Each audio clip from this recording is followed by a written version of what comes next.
Thanks, John. I think it's a pity Sarah wasn't here to hear all of that because it might have benefited it. As you all can see, I can actually spell. Okay, I'm here to talk to you about myopia, and are you all wondering what the hell is he going to be on about? Absolutely. I mean, you all work with myopia all day long. Okay? So it's a terrible topic. In any case, let's start. Just an acknowledgement here. I'd just like to acknowledge Professor Bernard Gilmartin, Dr. Nicola Logan, Dr. Amy Shepherd, and Dr. Leon Davies at Ashton University. The last two are my supervisors for my project that I'm doing. And then obviously Johnson & Johnson, which are facilitating this nice meeting. We hopefully will learn something. Okay, we're going back to when the Dead Sea was still sick. And I qualified, and I see a few of my classmates here. So let's just look at what we knew about myopia in those days. This comes from Boris, some of our notes and something we had. Okay, Boris died obviously in March, so it's very sad. Non-syndromic high myopia, more than -6, sex-linked recessive inherited disorder. Okay? School myopia, they considered it a normal physiological response to near-point stress or an inherited predisposition combined with excessive close work in the early teens to mid-20s. So basically, near work caused myopia. Okay, what else did we know? Normally, if there's myopia present at birth, it usually disappears within the first year. There was a rapid change and high degrees of change occurred in that year. And then only 1.4% of children exhibit myopia before entering school. A very low percentage of them were myopic before they went to school. The prevalence increases with the number of years in school until the upper teens. And Hirsch came up with the fact that if a child in grade 1 had more than plus or less than plus of 50 hyperopia, he would probably become myopic. And then emmetropization is largely a program condition on a genetic basis, a program genetic thing. So what do we do to control myopia? Okay. We over and undercorrect these patients. Bifocals, varifocals later on. But I was certainly taught to try and keep the prescription as low as possible. Okay? Or we gave it precise correction. Atropine was known to have an effect. Okay? We did accommodative visual training. We gave them prism based in their prescriptions. We used contact lenses, normally hard lenses in those days, keratoplasty, lens extraction, stereo excisions were used. Vitamins and diet were used to actually try and stop these guys from progressing. The Bates method, which is a pain in the butt, is still around to this day. And in some cases, even hypnosis was used to try and stop the progression. Okay, so what was the standard of care of myopia in 1984? Precise correction and the use of bifocal or undercorrection only in cases of high lag accommodation and near esophageal. This is from Boris.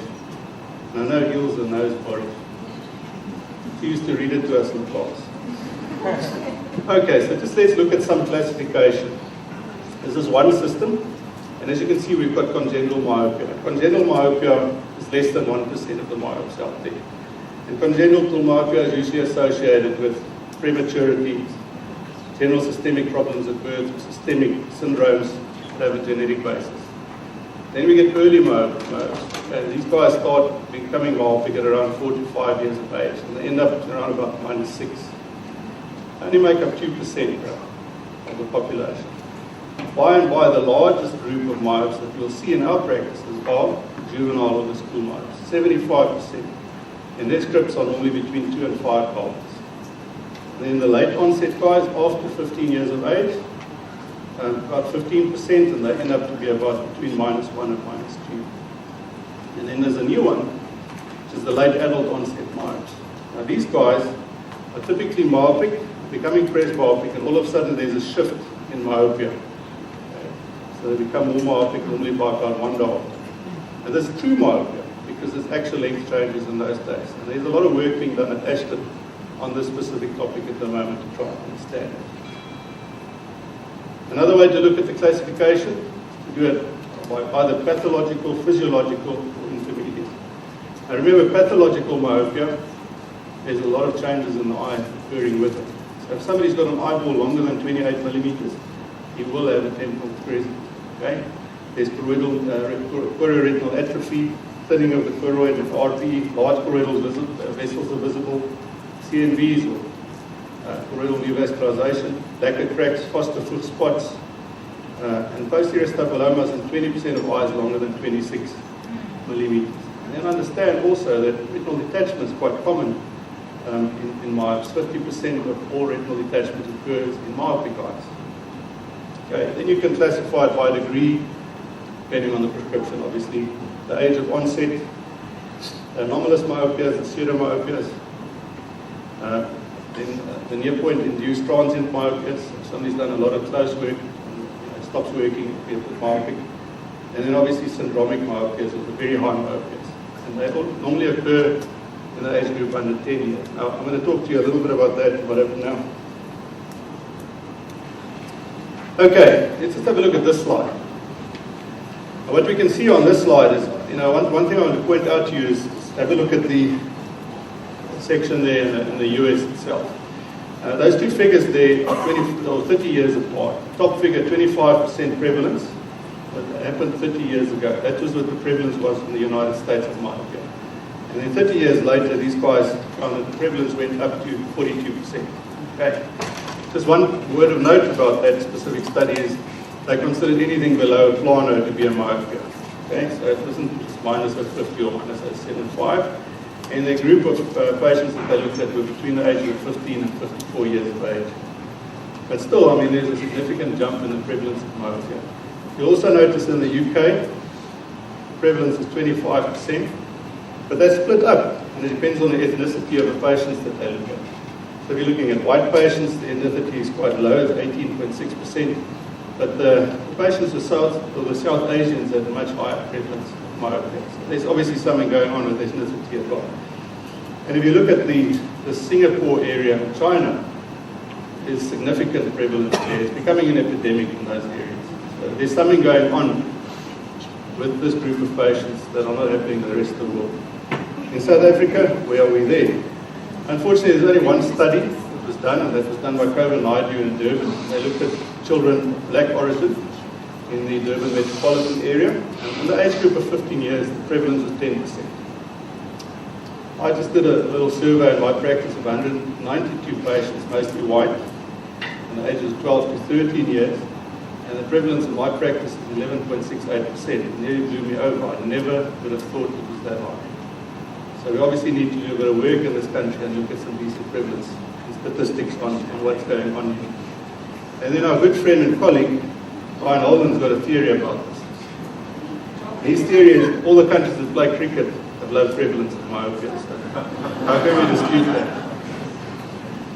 Okay, I'm going to pose questions to you. I've got 7 questions, so this is the first one. And we'll discuss these questions on the basis of some scientific studies in the literature out there. So is myopia genetic or caused by environmental factors? Anybody want to venture an answer? I know yours are you itching. Oh, okay, good. Anybody else? All right, so let's start and look at the literature. Okay, first let's just look at what's meant by this. Where does this come from? So myopia is often referred to as a familial condition, which means that it occurs amongst members of a family, usually not exclusively by heredity. And if you talk about hereditary, it's the passing of traits to offspring from parents or ancestors. What is a genotype? That's the organism's full hereditary information. A phenotype is what happens with the organism when the environmental factors and other factors are involved. So sometimes you have identical twins who've got the same genotype, they might not have the same phenotype. Okay. We start looking at the nature versus nurture debate. And a good study to look at here is the GEM study, Genes on Myopia study. What these guys did is they identified a genetic component to refraction and its ocular biometric components. And specifically, they saw that axial length seems to be the most heritable trait with the least amount of environmental influence. So yes, you definitely inherit some parts of your myopia. So axial length is one. They also looked at the environment, and they looked at the modifiable environmental risk factors such as education, also associated with refractive error, and they also have a genetic component. So you might find that parents of myopic children are probably better educated, and their kids will also be better educated. So they came up with this last section, and they say that myopia is a polygenic, multifactorial disease governed by both genetic and environmental factors. Just one thing on that slide.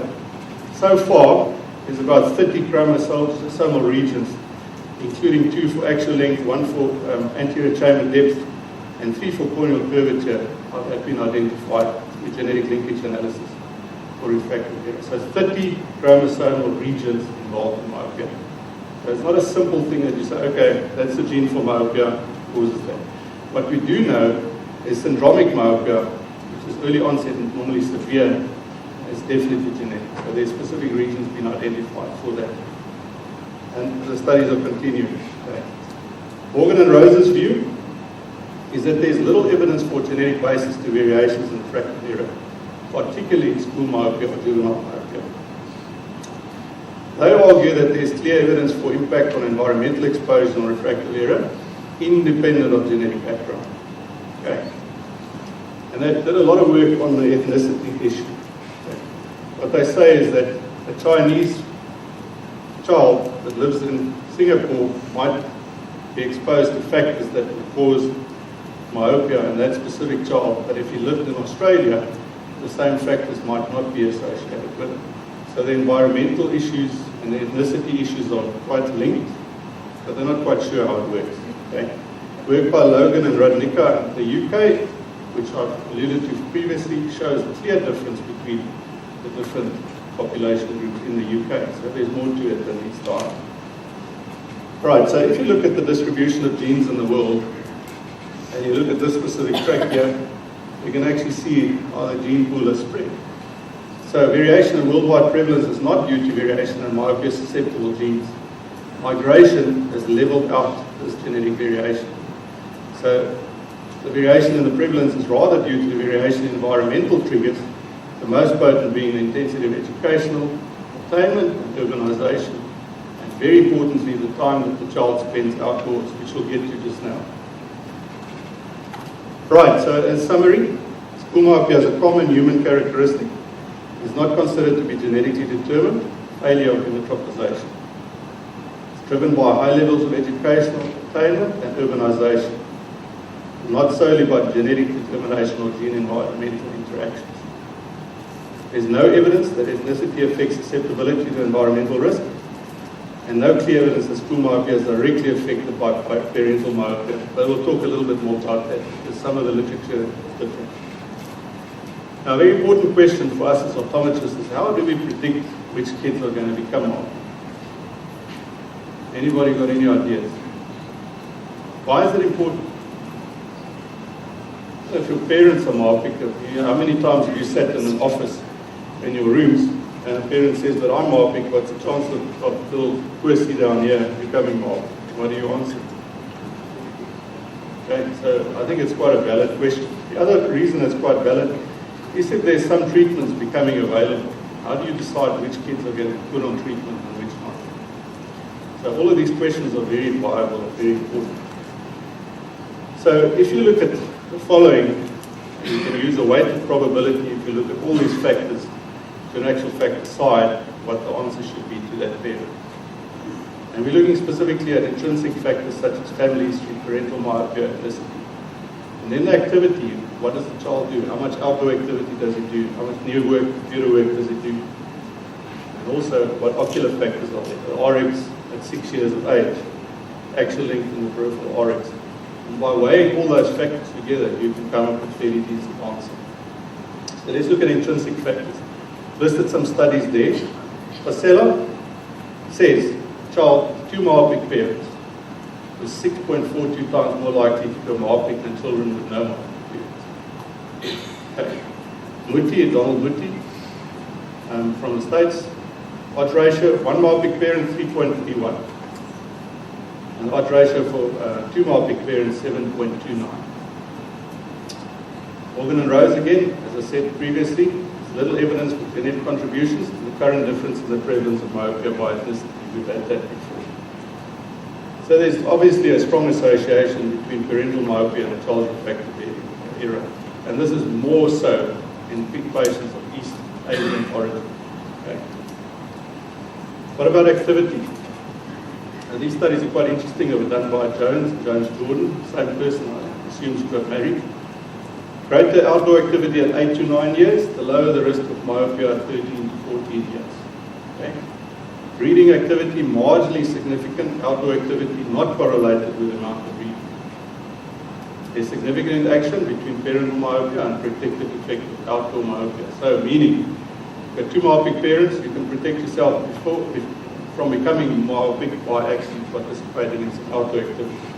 In a later study, outdoor activity was significantly different between the subject who became myopic and emmetropes, and this difference was present up to 4 years before they became myopic. So we need to look at what those children have been doing. And they also correlated after hours of reading activities, and they found that those were significantly greater in children 1 year before onset of myopia. This is just a summary of the slide of their study. By looking at this, you can see the chance of myopia on the left-hand side up, it's there, and the hours of playing sports. So the yellow line represents two myopic parents, and if that child does 0 to 5 hours of sport, and he's got two myopic parents, but at the age of 13 to 14 years, he's got about a 60% chance of becoming myopic. And he can reduce that by his outdoor activities. So non-myopes spend approximately 33% more time outdoors than myopes. Ocular factors. From Carla Zatnik, they looked at what the refractive error at a specific age should be or is, and how that correlates to the chance of becoming myopic at a later age. And at 8 to 9 years, if you were plus 0.75 or more plus, the sensitivity and specificity for predicting myopia in 8th grade at 14 years of age, 86 and 73%. So that's quite a good indicator of where that child's going to end up. So if he's 8 to 9 years old and he's a minus of 50, that chance is going to be a high probe when he's 14. Okay. Jones Jordan also looked at that, but they looked at a younger age. As I said, what happens if you look at some children that are slightly younger?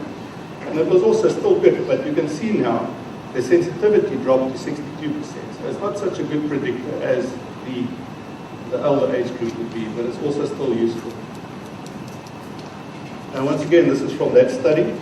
And if you look at the high risk in two parents myopic, high risk meaning somebody that's now less than plus 0.75 at 6 years of age, and he's got two myopic parents, guess what happens to you? The chances of, in a later grade, becoming myopic obviously increases.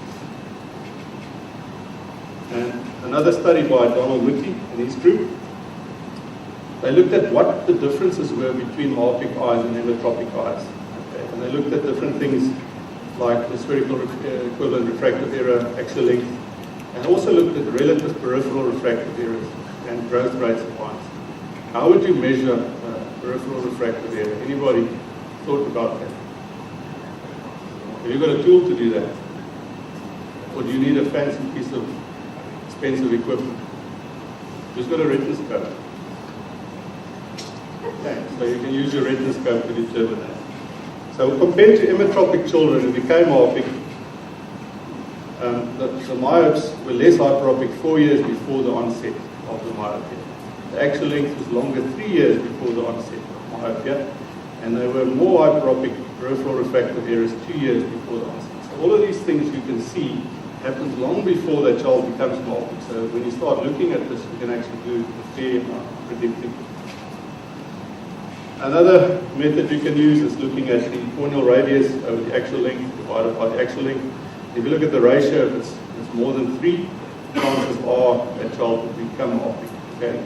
Remember always, a child with a greater ratio than 3 just means that the actual length is obviously longer. So that's already an indicator that you would have picked up before. But it's also something that you can think of using if you want to predict it. So what's, in summary, the best way to look at this? Family history, amount of outdoor activity. I think very relevant in optometric practice is the prescription and presentation. So if you look at that child's prescription at 8 to 9 years, you've got a fair chance of predicting where he will be at a later age in his life. Okay. So the third question I have here is, how is the refractive components coordinate in ocular growth? And what is the time course of ocular growth? So Arnold Salisbury did a lot of work in this in the 50s and 60s. And he looked at two phases of hematoplasization. There was a rapid infantile phase, where in the first 3 years, the lens compensates for 20 diopters worth of axial length increase. And he said also that the eye is normally about adult size at about 2 years of age. Okay. And then after this rapid phase, there's a slow phase of hematoplasization, where the eye grows another 1 millimeter and the lens compensates another 3 diopters. And this happens to about between 3 and 13 years of age. He said also hematoplasization is a coordinated process between the different refractive components. And he also said that growth stops at around 15 years of age, which later studies have now disproved the eye actually still carries on growing even into adulthood itself. Okay, if you look at this and look at the distribution of a human newborn, what do we see? The blue curve there. Distribution of refractive area is obviously more on the hyperopic side. As the child grows, the leptokurtosis takes place, and there's a marked bias in the population to achieve around about +1. The BIB study, the Berkeley Infant Biometry Study, done by Mutti and Mitchell and Jones. What they looked at is which component drives hematoplasization. What component is in actual fact responsible for the eye to hematoplasm. Okay? And you can actually see from 3 to 9 months in this group of children that looked at different biometry readings with the biometry values itself. And you can see the RX changed by about 0.8 diopters more myopic. The corneal curvature remained about the same. Anterior chamber about the same. Vitreous chamber grew by about 1 millimeter. Okay? And the lens power changed to compensate for that. So they say axial length dominates leading the hematoplasization. The change in the corneal power and lens power occurring independently of the change in refractive power. It's just a consequence of the overall size of the eye increasing. Right, let's look at the next slide. A later study by the same guys, the Rinda longitudinal study of myopia, looked specifically at hemetropes and also looked at myopes. Okay? And they looked at kids between 16 and 14 years. Now it's quite relevant for us to look at this group because these are the kids that you'll typically see in your practice. Okay. What you can see there is that although the eye length increased once again by about 0.82 millimeters, the power on the lens changed by about 3 diopters to the age of 14 years. And that compensated for the change in the refractive area and kept it down. So there was only a slight change in myopia. So basically the change within the lens compensated for the growth of the eye. What happens in myopes is obviously slightly different. Now myopes, change in axial length is not compensated for by the lens. So the lens cannot compensate for this anymore. So the growth breaks through and the child becomes myopic. You can see that on that slide there. Okay. So just quickly, if you look at this slide, you can actually see how the developing eye changes. And the compensation by the lens gets to a maximum at around 14 years of age. So when do we have to intervene if we want to intervene? Which would be a good time. But see, it turns out that the hemetropes and myopes diverge at around about 10 years of age. So if you want to intervene in stopping progression of myopia, you have to intervene before that age. Probably a good idea is between 6 and 10 years. Some of you guys have done the CAS course, and you'll remember Frank Thorne from Nuenko. And this is just showing, if you look at early onset myopes, what actually happens to that eye, where they end up. So if they start becoming myopic very early on, they will probably end up in the region of -10 or more. And late onset myopes don't become that myopic. So it's just some curves to show how the eye grows. Okay, so we now talked about hematoplasization. So what actually happens in the eye in myopia? Where or what is the nature of the growth? Okay. Is it due to global expansion, axial stretch, or posterior fold stretch? Anybody want to venture a thought on this? Where's this guy? She's hidden away. Oh, there she is. Okay, well, Professor Gil Martin in 2007 published this, and they did some MRI studies. They looked at the eye, MRI, and they see that axial stretch predominates. And interestingly, if you look on the actual meridian of the eye itself, and you go and look at the posterior segment of the eyeball, it's only the last 5% of the eyeball that in actual fact changed to make these children myopic. And there's some of the work. And on the left-hand side there, you can see a study done.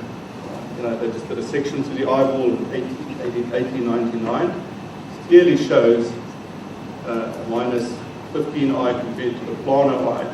And on the right-hand side, it's a study with hesometropia from Gil Martin and his group at Ashton University. You can clearly see where the growth occurs.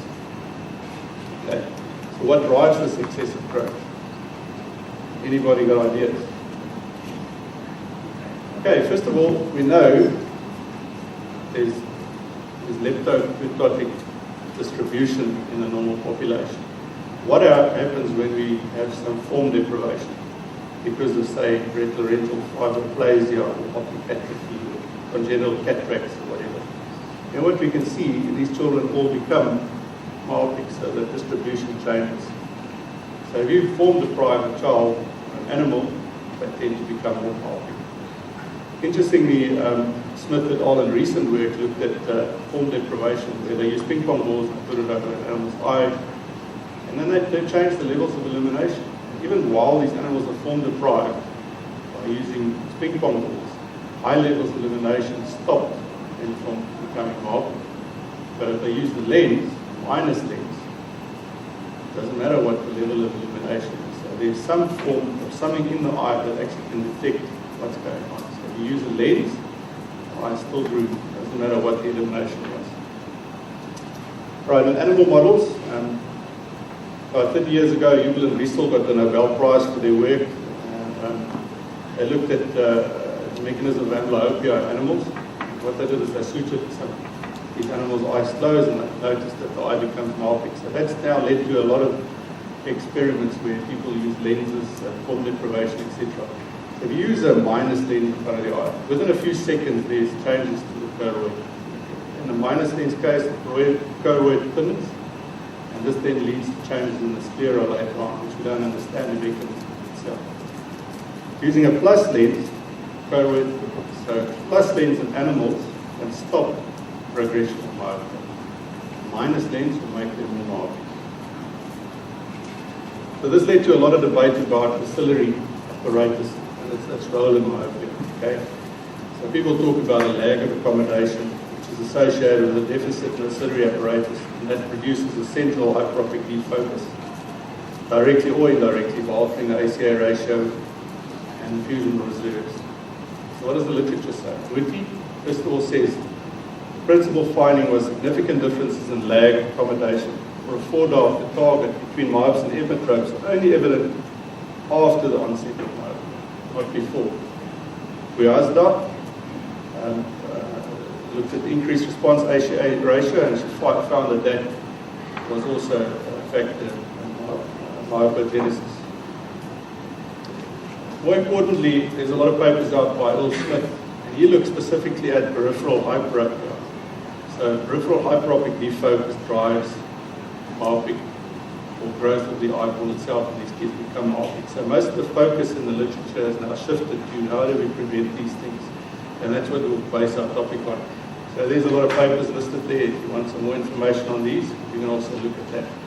So it doesn't matter how well you focus the central image on the retina itself. If the peripheral image is not being compensated, the eye will grow. Okay? So fundamentally, emmetropization is a vision-dependent phenomenon. It's therefore reasonable and expedient to adopt the quality of the retinal image as a primary etiological candidate for the onset and development of myopia, particularly as optical methods of treatments are currently likely the most appropriate methods we'll use to treat these eyes. So this comes to our last question. How does this knowledge base help develop a viable treatment strategy for myopia in your practice? And I'll also ask what Brian Holden asked at BCLA. What are we doing to arrest progression of myopia in our practice? And he came up with the answer SFA. So roll it around in your mind a little bit to understand what he meant. Okay, so there are 3 management strategies that we look at. optical, pharmaceutical, and behavioral. Okay. There's some studies on the optical ones, so we're going to go and look at those. Look at the COMET study first. This is the correction of myopia evaluation trial. What these guys do, they use the varifocal lens of comfort, very large comfort lens of +2 add, and they compare it to a single vision lens. 450 children, 6 to 12 years old, different prescriptions from 1 to 5 to 4. What they found is that they could reduce progression by about 0.2 dollars, which correlated well with actual length. So the trial was stopped after a year because although the effect was clinically or statistically significant, it wasn't clinically significant and definitely not justifiable to change clinical practice for it. However, as part of this study, they found out that there were certain subgroups that did better than others. So what they did then is they went in the second study to look at the different subgroups. This slide is not relevant to that, but this is still from the first one. So in the first study, they found that these subgroups were, first of all, kids with higher lags of accommodation, near ESO, and working distance is shorter than 33 centimeters, and a little bit higher than 2 to 5 diopters of myopia. And they had treatment effects that were more significant. Right. So what they then did is they went and set up a second study, the COMET-2 study. And they specifically looked at that subgroups of kids. They did 110 children between 8 and 12 years. The refractive area is -0.75 to 275. And they found that they could get a significant treatment effect of 0.87 diopters in these kids over that period of time. So the difference of 0.28 diopters is statistically significant, but once again, not clinically significant. Okay. What about bifocals? Well, Cheng and his colleagues looked at executive bifocals, specifically with and without prism. And they found that they could arrest the growth of the eye by about 0.7 diopters over that period, specifically in the group of kids who wore the executive bifocals with the prism corrected in there. And they used 3 diopters of prism based. Just a note on this specific study, if you use an executive bifocal, you're affecting the peripheral image cells quite a lot, more than you would in a multifocal lens. So the treatment effect may be due to the fact that you're affecting the peripheral image cells. This is from their study. You see, this is the single vision group, the blue line, and the prism and the bifocal lens is there. So the closer these two lines are together, obviously the better the effect of the study is. Okay? So if you look at this, and you're going to use a multifocal or bifocal spectacles, the effects can be enhanced. There's ESO, there's a higher lag than 1, there's a low entry level of myopia, there's a progressive myopia, there's a positive family history, and you must consider ethnicity. And the treatment effects can be as high as $27, right? Obviously, somebody's already in the market in this, and in the Eastern market, Essilor has launched 2 lenses. One's called Myopilux Pro, and the other one's Myopilux Max, which is the bifocal and prism version of the lenses. So, undercorrection. Who still practices undercorrection on their myopes? Anybody? Okay, the 2-year trial that these guys did, and this was done by Chung et al. They looked at undercorrecting myopes, and undercorrection produced more rapid progression in all cases. It's all correlated with actually. Remember as well, as soon as you correct the child for myopia, within 3 months he's out of your practice. He's going to progress. He's already undercorrected. So it may be necessary to see these kids a little bit more often. Also, another question that comes out of this is, does wearing spectacles, how many times do you hear this? Does wearing spectacles make your eyes worse? Okay. Well, Ong et al. Did a study in 1999, okay, and there's no evidence that it does. Okay. All evidence points to an optimum correction for both distance and near being the most appropriate clinical management for myopia. What about contact lenses? Now, contact lenses is already well known. Everybody uses its established device. You can get it in very different designs, multifocal, progressive, dual focus lenses. A lot of new stuff coming out. Ortho K is available. Materials, which Phil spoke about this morning, is changing rapidly. And you can also, these days, get these lenses with pharmaceuticals. So what do the studies tell us about that? SAM study looked at RGPs against soft lenses. What did they find? The treatment effect was 0.63 diopters in the first year. Why? eye didn't stop growing. If you can see on the slide there, it kept on growing. The cornea flattened. So as soon as you remove the lens, back comes the myopia. So that comes from Dirk Booysen and his group. Then they looked at spectacles compared to soft contact lenses. This specific study, 484 children, 8 to 11 years, 320 were specs, 237 will use one-day lenses. And they found no significant difference in progression over a 3-year period. Just another word of warning. Holden and his group once again looked at the soft lens and they analyzed the power from the center to the periphery. That's what they found. Typical -3 lens, doesn't matter what company it's from, the dark, the shift, and prescription. So most of those lenses are -3 in the center and the periphery they're -4. So what are you doing? Making a peripheral hyperopic image shell. So a soft lens may even worsen the situation. Okay. What about corneal reshaping technology or orthokeratology? Well, once again, Jeff Booysen and his group looked at this. They found a 55% slowing of eye growth with corneal reshaping. And what you can see from the study, there is no actual length increase. The actual length treatment effect is 0.16 millimeters over a 2-year period. Why does this happen? Because of the knuckle on the cornea, it changes the peripheral focus on the retina itself. Okay. Bifocal contact lens, this is a small study that was done by Holtzut and Adler. Okay. They got a pair of twins that came into the practice. One they fitted with a bifocal contact lens, AQView bifocal, the other one was normal single vision bifocal. They looked at them in a 2-year period. After the first year, the child with the bifocals didn't progress much. The child in the single vision progressed. Then they switched that child into a bifocal. Guess what happened? Slowed the progression. So why are we not using these lenses in our patients? Is there any reason not to? Why are the companies not marketing them as such? That's another question. Dual focus soft lenses, this is done by John Phillips in New Zealand. He designed a dual focus contact lens, 2 zones, with a +2 add in. This has been launched by Cooper Vision at the moment as a Proclear eyesight lens in Hong Kong. What did they do? They fitted the one eye with a dual focus and the other eye with a single vision lens, and then they looked at the treatment effects itself. And what did they find? With a dual focus lens, there was a 0.25 diopter reduction in the growth of the eye, or the change in myopia, and the actual length, 0.11 millimeter reduction, growth of actual length. So 70% of children, myopia progression was reduced by 30% or more in the eye wearing the dual focus lens, relative to the eye wearing the single vision lens. Once again, these things are becoming available. So just a summary. Now, be aware, this looks like vast treatment effects down at the bottom here. I mean, in ortho-K, it looks like up to a 60% effect. Remember, this is treatment effects between the control group and the treatment group. And the differences in diopters are only 0.2 to 0.7 diopters. So although it looks significant down there, just be aware it's not such a significant change. The only one I would really avoid is undercorrection. I think that's dead and done. So let's just look at this. What is that? Typical pattern of orthokeratology. So I'm just going to pose a little question here. If we put a bifocal soft contact lens, this is a Proclear lens, the different ads on the eye with a distance center. Okay?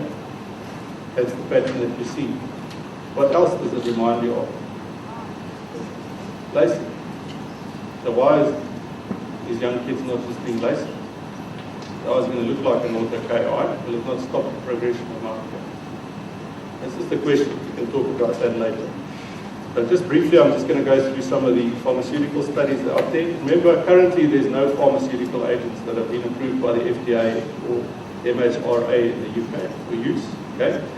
Although atropine is being used, it's a non-selective antimuscarinic drug. We all know what it does. It was a cyclopedia, mydriasis, and everybody thought that it had an indirect effect on the ACA ratio as well as accommodation, and that's why myopia was reduced with this drug. It turns out, though, that it doesn't work on that basis.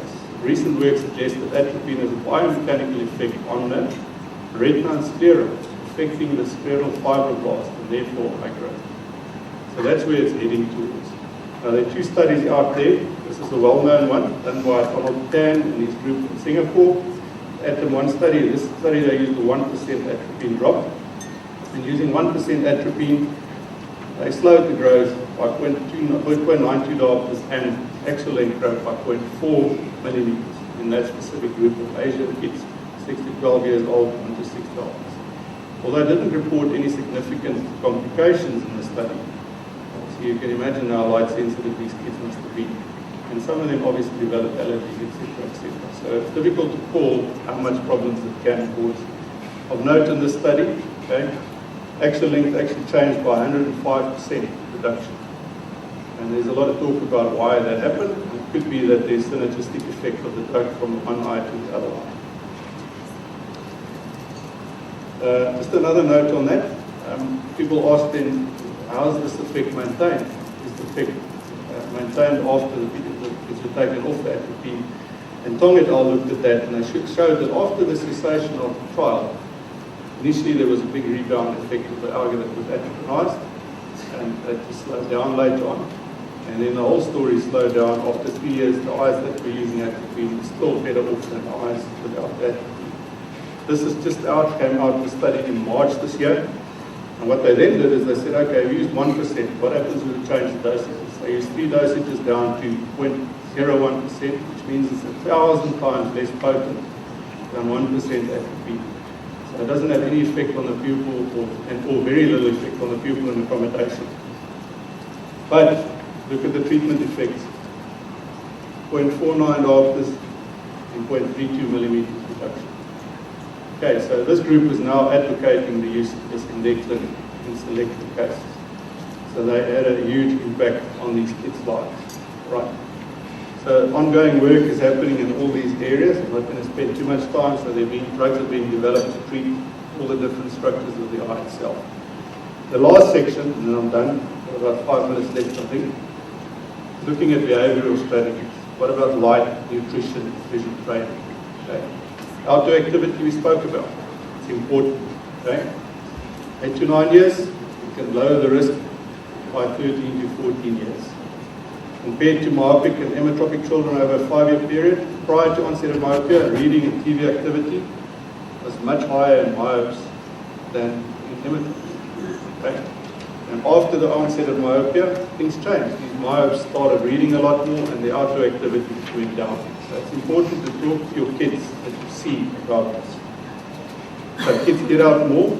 Okay? 2 to 3 hours a day lowers the risk of myopia. Effects enhanced with patients with a positive family history of myopia. And it's independent of ethnicity. And it also releases dopamine, which is good. And students, physical activity effective. 1 hour a day offsets 3 hours of near work, and it's linked to a variety of metabolic factors. You all know about this little study that came out in, I think it was 1999, where they looked at kids that slept with the light on in the room. Guess what they found? Kids that slept with the light on in the room or a night light, there's more myopes. How did this happen? How do you think these kids' parents saw at night that they're all myopic? They couldn't walk in the room, so they obviously left the light on. So if you look at the family history of these kids, I suppose parents are typically myopic, and that's why the incidence might be higher itself. Okay. Nutrition, just briefly. High consumption of refined carbohydrates, not good. And then a little footnote at the bottom there on vitamin D. Whitty and Marks in 2011 looked at the role of vitamin D. And this comes from the fact that kids have a protective effect with outdoor activity. So they started looking at the blood levels of vitamin D, and that enhanced the blood levels of vitamin D if children got different levels of vitamin D in their blood, their myopes or emmetropes. There was not really a correlation, so we're waiting to see what comes from that. Behavioral optometry. I know I'm going to be slaughtered for this, but in any case, here we go. Behavioral optometrists are enthusiastic advocates of the approach to optometry, and they seem to get great satisfaction from the work they conduct. However, there's very little hard evidence to suggest that it works. There's no scientific work out there to prove that any of these strategies work. I don't think I can do harm, but does it really warrant a little bit of investigation? Surely it does. Okay, so in closing, is myopia control really achievable? It's obviously a global concern. The prevalence is on the rise. There's a lifelong economic risk. And obviously, if we can get children below -6, they don't become high myopia, we can reduce the pathological myopias. Thank you.